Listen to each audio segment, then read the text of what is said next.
नमस्कार, खबर उत्तराखंड देख रहे हैं आप। मैं हूं आपके साथ चविष्का त्री। बुलेटिन की शुरुआत बड़ी खबर के साथ कर रहे हैं। देहरादून से बड़ी खबर आ रही है। सीएम धामी आपातकालीन परिचालन केंद्र प्रदेश में लगातार हो रही बारिश की वजह से पहुंचे हैं और सीएम धामी ने जायजा लिया है, बारिश से हुए नुकसान का जायजा लिया है। बड़ी जानकारी इस वक्त आपको दे रहे हैं। सीएम धामी आपातकालीन परिचालन केंद्र पहुंचे हैं, बारिश से नुकसान जो हो रहा है उसका जायजा लिया है, क्योंकि लगातार उत्तराखंड में बारिश देखी जा रही है। देहरादून से बड़ी जानकारी आपको दे रहे हैं। प्रदेश में लगातार भारी बारिश हो रही है, जिसके चलते वहां की जो व्यवस्था है बहुत ज्यादा खराब है, लोग बहुत परेशान हैं, जिसको लेकर आपातकालीन केंद्र पहुंचे हैं सीएम और जायजा लिया गया है। तो बड़ी जानकारी देहरादून से, सीएम धामी आपातकालीन केंद्र पहुंचे हैं और परिस्थितियों का जायजा लिया जा रहा है। जिस तरीके से लगातार भारी बारिश हो रही है उत्तराखंड में और आपातकालीन परिचालन केंद्र का जायजा लेने पहुंचे हैं, बारिश से हुए नुकसान का आंकलन किया जाएगा। क्या कुछ वहां नुकसान हो रहा है, कितनी समस्या का सामना लोगों को करना पड़ रहा है। प्रदेश में लगातार भारी बारिश हो रही है और उसके चलते सीएम धामी ने परिचालन केंद्र का जायजा लिया।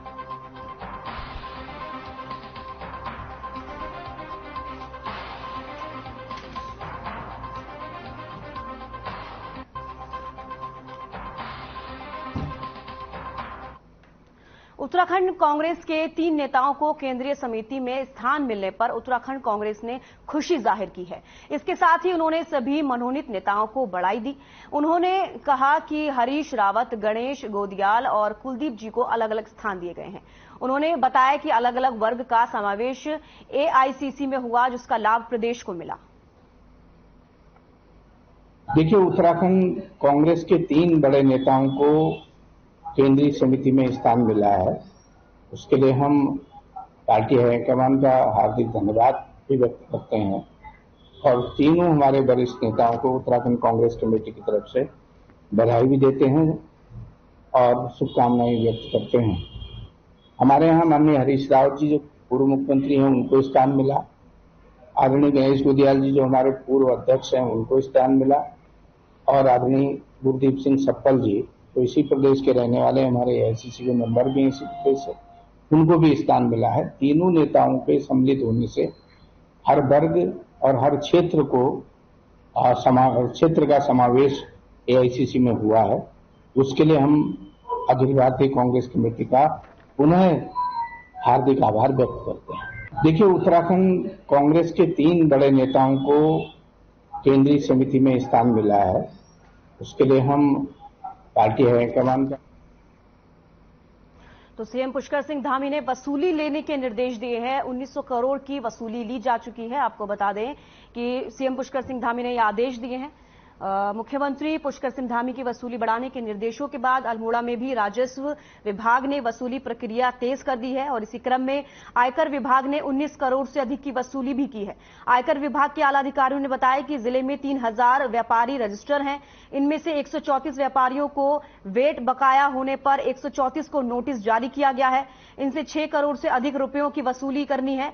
करीब 300 व्यापारियों से जीएसटी के अंतर्गत स्क्रूटनी की है और इन पर 4 करोड़ से अधिक का अर्थदंड वसूला जाना है और अब तक 50 मामलों में 16 लाख से अधिक वसूली भी की जा चुकी है।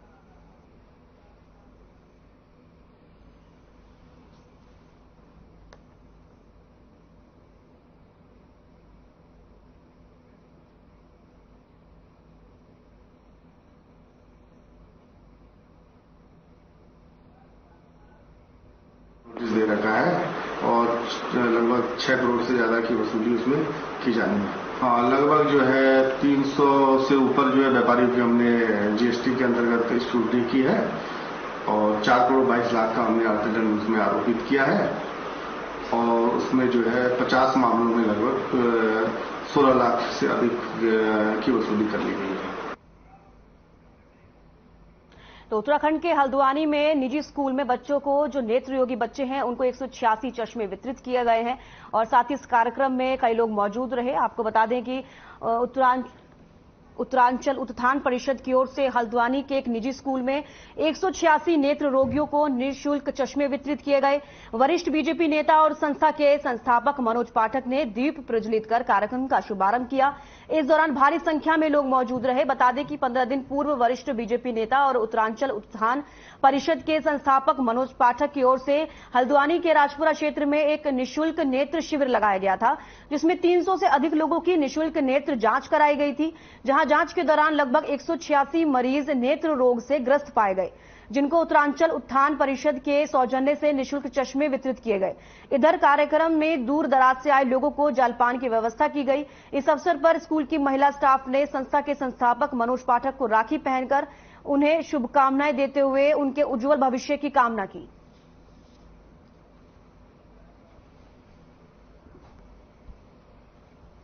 उत्थान परिषद की भवन बना, वो भवन अगर मनोज पाठक जी उसके नेतृत्व नहीं होता, उसका देखरेख नहीं होती, तो ये संभव ही नहीं था कि वो आज भवन तैयार होता।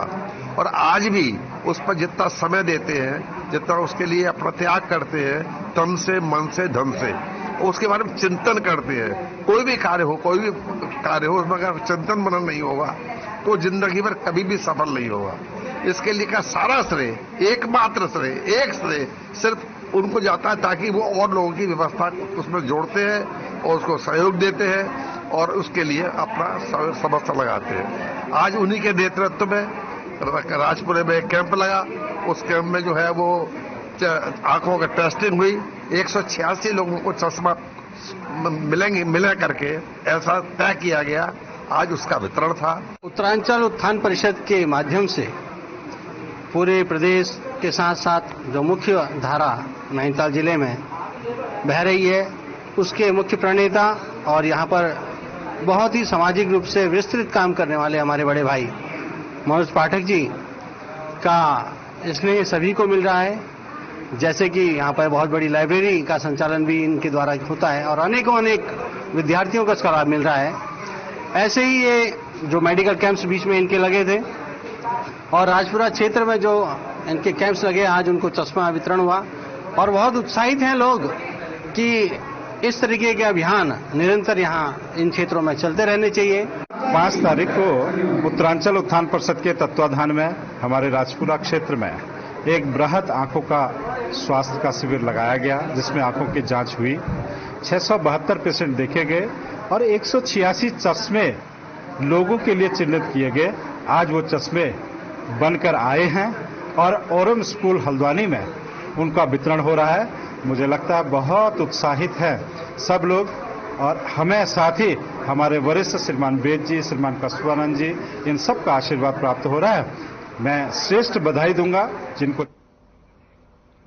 उत्तराखंड के पूर्व मुख्यमंत्री हरीश रावत और कांग्रेस के पूर्व प्रदेश अध्यक्ष गणेश गोदियाल को सीडब्ल्यूसी में शामिल करने पर बीजेपी ने प्रतिक्रिया दी है। बीजेपी के प्रदेश प्रवक्ता वीरेंद्र सिंह बिष्ट ने कहा है कि इससे उत्तराखंड में कोई फर्क नहीं पड़ेगा।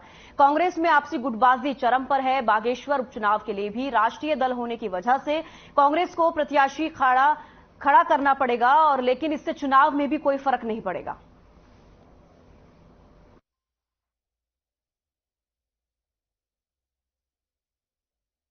देखिए, कांग्रेस तो जब चुनाव आते हैं तभी सक्रिय दिखाई देती है, क्योंकि उसे चुनाव में अपना फेस सेविंग करना होता है, क्योंकि कांग्रेस कहती है कि सबसे पुरानी राजनीतिक पार्टी है और उसका कैंडिडेट ही खड़ा ना हो, इसलिए उनको अपने कैंडिडेट को खड़ा करने के लिए ये एक्सरसाइज करनी पड़ती है।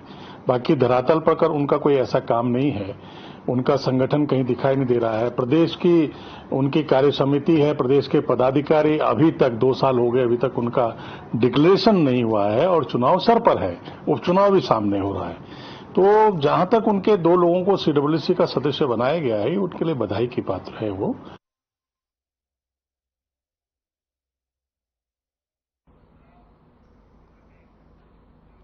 बागेश्वर उपचुनाव में नाम वापसी के आखिरी दिन निर्दलीय प्रत्याशी जगदीश चंद्र ने अपना नामांकन वापस लेकर बीजेपी में घर वापसी कर ली। जगदीश चंद्र बीजेपी से टिकट न मिलने पर नाराज थे, जिस कारण उन्होंने अपना नामांकन बागेश्वर उपचुनाव में कराया था। वहीं सरकार की ओर से बागेश्वर उपचुनाव में प्रतिनिधि के तौर पर बागेश्वर में मौजूद सौरभ बहुगुणा ने निर्दलीय प्रत्याशी जगदीश चंद्र को बीजेपी में शामिल किया। इस आधार पर बागेश्वर के उपचुनाव में भाजपा, कांग्रेस, यूकेडी और सपा के प्रत्याशी चुनावी मैदान में ताल ठोके अपनी किस्मत आजमा रहे हैं।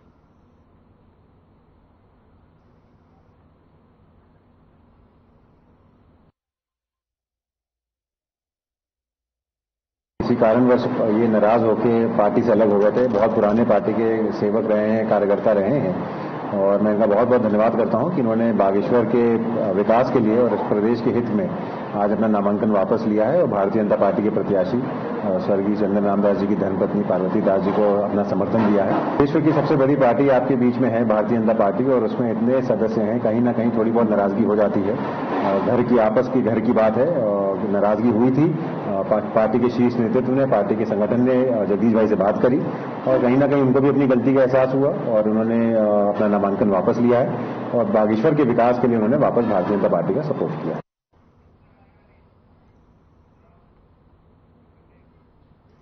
उधम सिंह नगर के किच्छा में हरियाली तीज का पर्व धूमधाम से मनाया गया। अग्रवाल महिला समिति के तत्वाधान में अग्रसेन ट्रस्ट में हरियाली तीज महोत्सव आयोजित किया गया।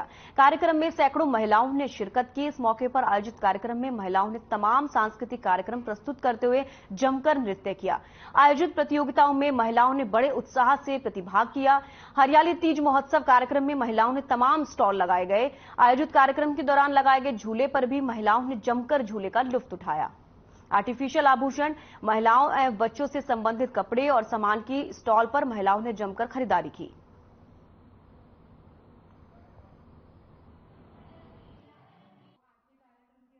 आज अग्रवाल महिला समिति द्वारा यहाँ महाराजा अग्रसेन ट्रस्ट में तीजों का कार्यक्रम रखा गया है, जिसमें कि हमारे अग्रवाल समाज की विभिन्न महिलाएं एकत्रित हुई हैं और मिलजुल कर आज यहाँ रंगारंग कार्यक्रम पेश कर रही हैं। हमारे इस कार्यक्रम करने का सिर्फ ये एक ही उद्देश्य है कि इस बहाने से महिलाएं अपने घर से बाहर निकलें और अपना प्रस्तुति प्रदान करें। और जिन जिन महिलाओं ने यहाँ पर कार्यक्रम प्रस्तुत किया है उनको सम्मानित भी किया गया है। जी, हरियाली तीज महोत्सव के रंग अग्रवाल महिला समिति के संग अग्रवाल महिला समिति किच्छा के तत्वाधान में अग्रवाल महिलाओं द्वारा तीज का महोत्सव महाराजा अग्रसेन ट्रस्ट में बड़े ही धूमधाम के साथ मनाया गया। उत्सव में दीप प्रज्वलित, मुख्य अतिथि श्रीमती वीना बेहड़ जी, अध्यक्षा पुष्पा मित्तल जी, वरिष्ठ अतिथि श्री शैली फुटेला जी के कर कमलों द्वारा किया गया।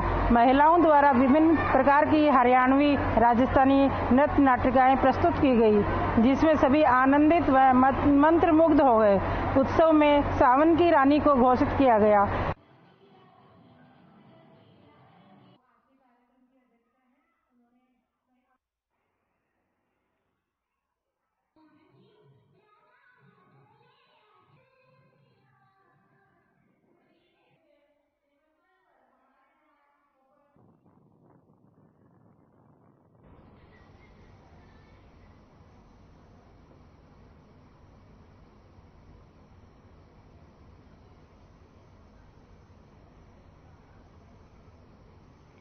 तो किच्छा की तस्वीरें आप देख रहे हैं। महिलाओं ने जमकर खरीदारी की है तीज के हरियाली महोत्सव पर और आपको बता दें कि वहां पर नृत्य भी किया गया बच्चों के द्वारा और झूला गया। साथ ही बहुत ही शानदार तरीके से हरियाली तीज महोत्सव मनाया जाता है और इस बार भी इसी तरीके की धूम हर जगह पर देखने को मिली है। तो उत्तराखंड में ये किच्छा की तस्वीरें आप देख रहे हैं।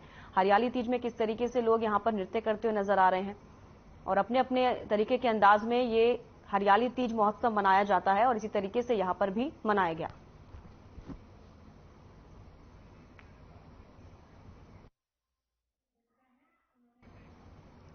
रुड़की की कलियर थाना पुलिस को बड़ी सफलता हाथ लगी है। पुलिस ने एक बच्चा गैंग का खुलासा किया। बता दें कि सिविल लाइन कोतवाली में एसएसपी अजय सिंह ने बच्चा गैंग का खुलासा करते हुए जानकारी दी कि पुलिस ने बच्चा अपहरण गैंग के इकबाल, हुसैन कामिल और अनवर नाम के 3 बच्चा चोरों को गिरफ्तार किया है और उनके पास से 5 साल का एक बच्चा भी बरामद कर लिया गया। बता दें कि 15 अगस्त को एक युवक ने अपने 5 साल के बेटे के लापता होने की रिपोर्ट दर्ज कराई थी, जिसके बाद कार्रवाई करते हुए पुलिस ने बच्चा चोर गिरोह का खुलासा किया है।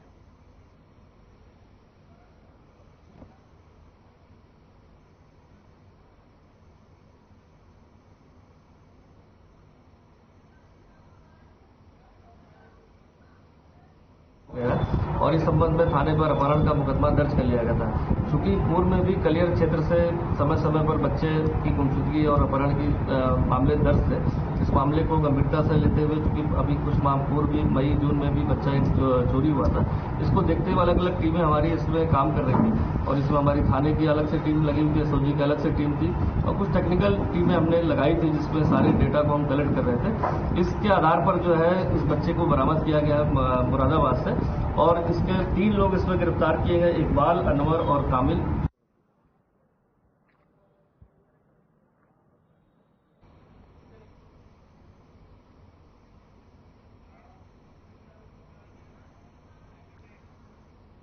और अब खबर मसूरी से है, जहां दुष्कर्म और ब्लैकमेलिंग के आरोपी को गिरफ्तार किया गया है। बता दें कि एक युवती ने आरोपी राहुल कुमार पर उसको कोल्ड ड्रिंक में नशीला पदार्थ मिलाकर पिलाने और दुष्कर्म करने और अश्लील वीडियो बनाकर ब्लैकमेल करने और गर्भपात कराने का आरोप लगाया है।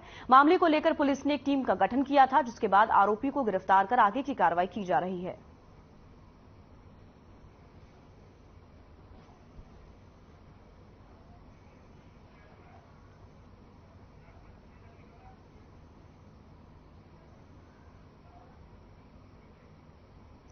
नागपंचमी के अवसर पर ग्राम सभा भट्टा क्याराकुली में प्राचीन नाग देवता के मंदिर में सुबह से ही श्रद्धालुओं का तांता लगा रहा। इस दौरान नाग देवता की मूर्ति पर जलाभिषेक और दुग्ध अभिषेक किया। बताते चले कि यहां पर लगभग 400 साल पुराना नाग देवता का मंदिर स्थापित है, जिसमें मसूरी, देहरादून, टिहरी आदि क्षेत्रों से लोग आते हैं और नाग देवता का आशीर्वाद प्राप्त करते हैं। इस मंदिर पर लोगों का अटूट विश्वास है और दूर दूर से लोग यहां आकर नाग देवता का आशीर्वाद प्राप्त करते हैं। इस अवसर पर मंदिर समिति की ओर से विशाल भंडारे का भी आयोजन किया गया, जिसमें श्रद्धालुओं ने प्रसाद ग्रहण किया।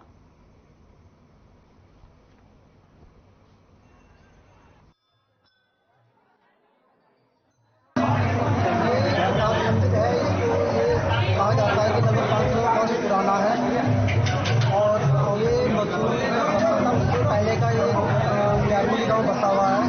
यारकुली गाँव की ही मसूरी होती थी, नाम की छानियाँ होती थी हमारी और ये पूरा हमारा एक जंगल होता था जहाँ नागौर का निर्माण कर रखा है। यहाँ पर एक गाय आती थी, वो अपना दूध यहाँ छोड़ जाती थी, तो गाँव वालों ने देखा कि यहाँ पर गाय दूध छोड़ रही है, तो गाँव वालों ने यहाँ पर नागराजा, क्योंकि पहाड़ों का जो है कुल देवता नागराजा ही है, तो उन्होंने अपना एक नागराजा की यहाँ पर स्थापना की है। नाग देवता सबके ऊपर अपना आशीर्वाद बनाए रखे। ये मंदिर का इतिहास लगभग 400 साल से भी ऊपर है और यहाँ पे पूर्व में हमारे पूर्वजों की गाय आती थी, जो स्वयं इस टीले, आप देखिए मंदिर की जो संरचना है टीले के ऊपर बनी हुई है और इस टीले के ऊपर आकर गायें स्वयं दूध देके चली जाती थी। जब गाँव वालों ने देखा कि ये गाय दूध नहीं दे रही है, तो जिसकी गाय से शंका हुआ कि ये गाय का दूध कोई ना कोई जंगल में निकाल रहा है। द्वाराहाट में छात्र संघ और समस्त वार्षिक पद्धति के विद्यार्थियों ने विश्वविद्यालय के खिलाफ आक्रोशित होते हुए प्रिंसिपल का घेराव कर पुतला दहन किया है और वहीं अपनी मांगों को लेकर कहा है कि वार्षिक पद्धति पूरी 1 साल पीछे हो रही है, इसलिए विद्यार्थियों को प्रमोट किया जाए। सभी विद्यार्थियों ने कहा कि विश्वविद्यालय की जो मुख्य समस्या है वो है परीक्षा फॉर्म भरने ई पोर्टल को सुचारू रूप से सही किया जाए। अत्यधिक गड़बड़ी के चलते पोर्टल में विद्यार्थी परीक्षा फॉर्म नहीं भर पा रहे हैं, जिससे जल्द शुरू किया जाए।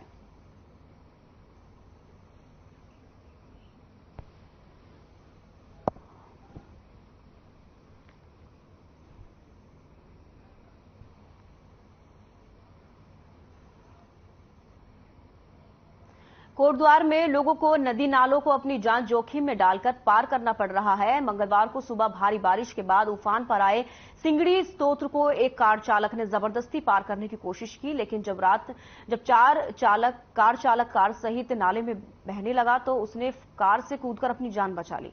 हालांकि इस हादसे में उसकी कार बह गई।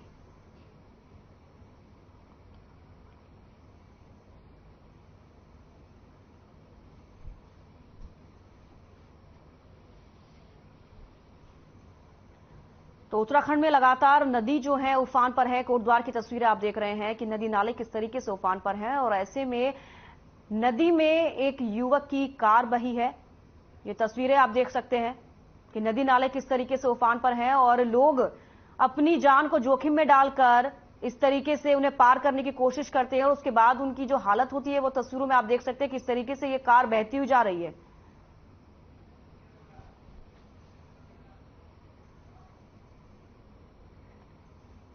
सड़क दुर्घटनाओं पर लगाम लगाने के लिए वरिष्ठ पुलिस अधीक्षक के आदेश पर हरिद्वार में सीपीयू, यातायात पुलिस और स्थानीय पुलिस की संयुक्त टीम ने चेकिंग अभियान चलाया। अभियान के दौरान पुलिस ने ट्रिपल राइडिंग, शराब पीकर वाहन चलाने वाले और हाईवे पर ई रिक्शा के खिलाफ कार्रवाई की। बता दें कि मंगलौर में संयुक्त टीम ने वाहन चेकिंग अभियान चलाकर दर्जनों लोगों की चालान काटे हैं। यातायात पुलिस अधीक्षक राकेश कुमार रावत ने बताया कि हाईवे पर सड़क दुर्घटना के मामले लगातार बढ़ते जा रहे हैं, जिसमें अधिकतर लापरवाही के कारण सड़क दुर्घटना में लोगों की मौत हुई है और इस वजह से बिना हेलमेट वाहन चलाने, यातायात नियमों का पालन न करने वाले लोगों के खिलाफ कार्रवाई की जा रही है।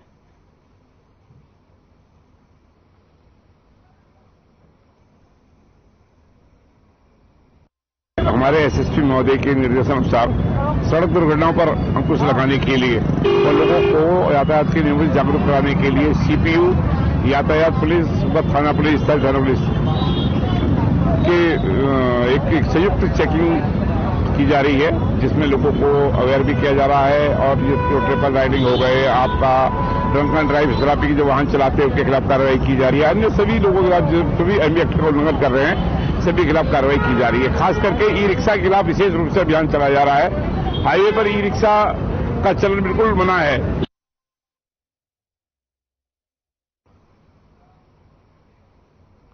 मॉनसून की दस्तक के चलते मौसम विभाग ने एक बार फिर से प्रदेश भर के लिए पूर्वानुमान जारी किया है। मौसम विभाग की माने तो आने वाले 2 से 3 दिनों तक पहाड़ से लेकर मैदान तक भारी बारिश देखने को मिल सकती है, जिसके चलते लोगों को सतर्क रहने की जरूरत है। मौसम विभाग के निदेशक विक्रम सिंह के मुताबिक 24 अगस्त तक पूरे प्रदेश में भारी बारिश का अंदेशा है, जिसके चलते भूस्खलन और नदी नाले उफान पर रहने का अनुमान है और ऐसे में आम जनता से सतर्क रहने को कहा गया है। बता दें कि पिछले कई दिनों से पूरे प्रदेश भर में लगातार हो रही बारिश के चलते भूस्खलन की खबरें सामने आ रही हैं, जिससे सैकड़ों मार्ग बाधित हो चुके हैं। वहीं इन दिनों नदी नाले भी उफान पर हैं।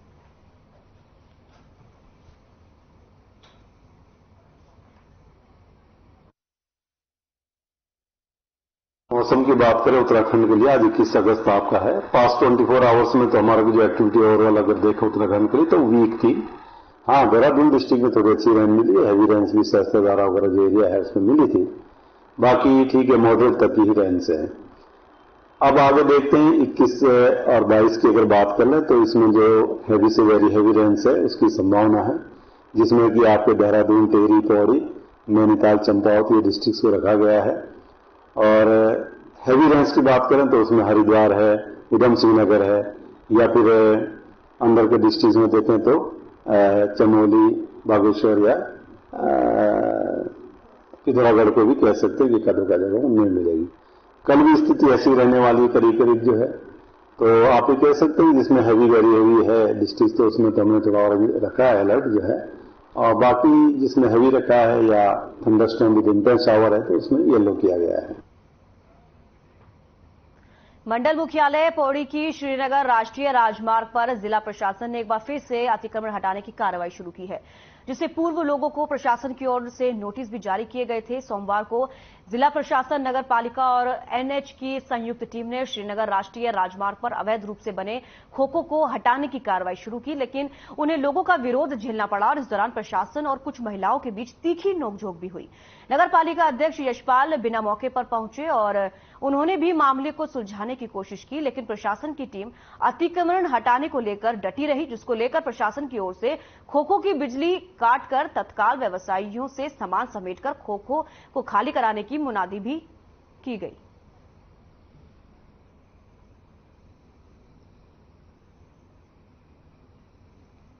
न्यायालय का आदेश है कि जहाँ जहाँ NH हाईवे हैं, रोड है, उन पर जो अतिक्रमण है वो हटाया जाए, उसी के तहत कार्रवाई की जाए। हाँ, अभी जो है यहाँ फिलहाल चिन्हित जो की है वो 34 की है। देखिए, इसमें मैं आपके माध्यम से सबको अवगत कराना चाहूंगा कि माननीय उच्च न्यायालय नैनीताल का एक आदेश आया है, जिसमें सारे एनएच, स्टेट रोड और डिस्ट्रिक्ट रोड के किनारे जो भी अतिक्रमण है पक्का कच्चा किसी भी प्रकार का, उसको हटाने के संबंध में निर्देश पारित करे गए हैं, जिस पर समय समय पर डीएम साहब ने मीटिंग्स ली हैं।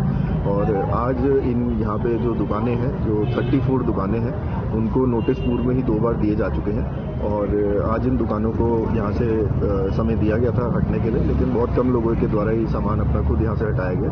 देखिए 20-25 साल से वो यहाँ पे अपनी रोजी रोटी का दुकान खोल के बैठे हैं, लेकिन यशपाल बेनाम जी 20-25 साल से उनसे किराया वसूलते रहे एनएच की जमीन से, और आज हमें प्रशासन समझा रहा है कि एनएच की जमीन है, एनएच की जमीन बस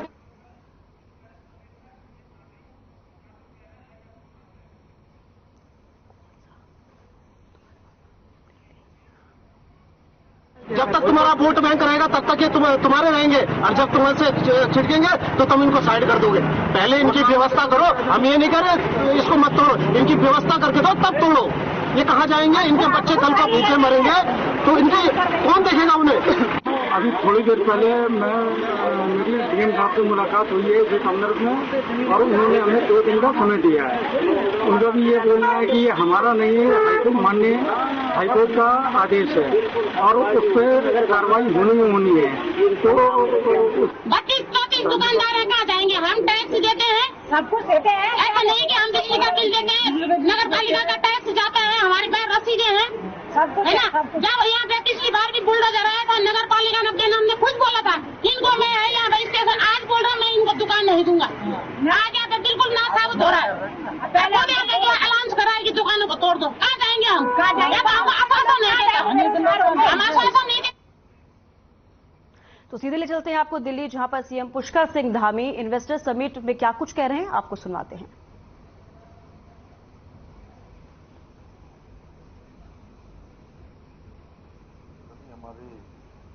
प्रतिनिधिगण, आप सब लोगों ने बहुत ही शानदार और उत्साहजनक बातें यहाँ करी हैं।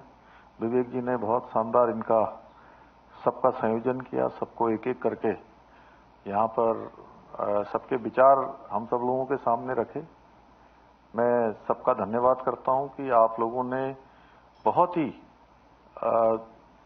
मैं कहूँ उन्मुक्त कंठ से चर्चा की है और बहुत सारे आपने सुझाव भी। खबर उत्तराखंड में फिलहाल इतना ही, दीजिए इजाजत, नमस्कार।